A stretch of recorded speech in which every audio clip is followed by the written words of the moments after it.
sentana mewah para pangombyong kaapit dening bapa lan ibu satemah antem gantal ingkang kaiket benang selawe ingkang minangka asal saking suruh asmanipun Bendang Cucet kaiket raket saya ndodro anteping katresnan bonang pinanganten kekalih satemah jemegruk semantenipun sanubari bonang pinanganten kekalih pinanggih wonten ing mriku wonten asaji gedang barang reget gendang padang kantun yen wis mapan inggih kedah wantun wonten ing kembar mayang menika ingkang asmanipun Walang uwal saking pepalang nalika samono wis dumugi mangsa kala dumawahing kudrat antuk pangusan karya jagat yen to den bagus imam kinawangku garwa kaliyan kusumaning ayu dina lina ekayanti satemah dinten menika ingkang sampun pinanggih ingkang kaparingan dupa mantra darmaning puja saking panjenenganipun Bapa Nata jer ing mriku ila-ila ujaring priyantun kuna ingkang dahat pinundi-nundi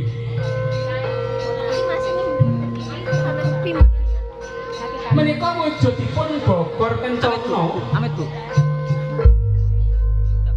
ingkang minangka wadhahing kembang setaman wonten mawar kenanga rantil tansah kemantil ing telenge netra wujudipun tiga wujudipun tigan ingkang kabentes wonten ing tengah-tengahing bumi kapidak dening penampilan kakung satemah pecah mertandakaken bilih menika sampun boten joko malih ateges menika sampun kagungan kewajiban suami istri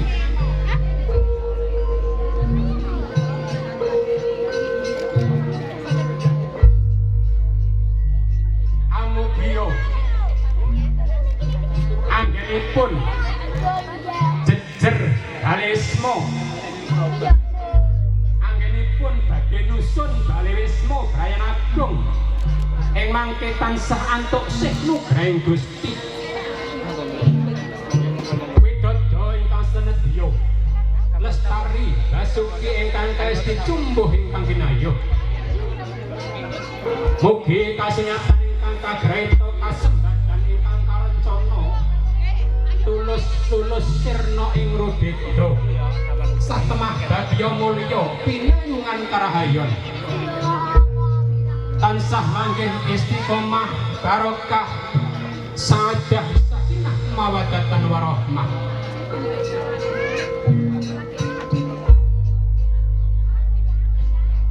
kairing bungelipun karawitan arum budaya ingkang dipun pandegani dening panjenenganipun Abah Warsito ingkang mijil saking tratah Salamates Yongko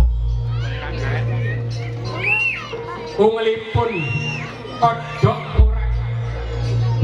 mertandakaken bilih bonang pinanganten kekalih ing mangke tansah tebih ing rubeda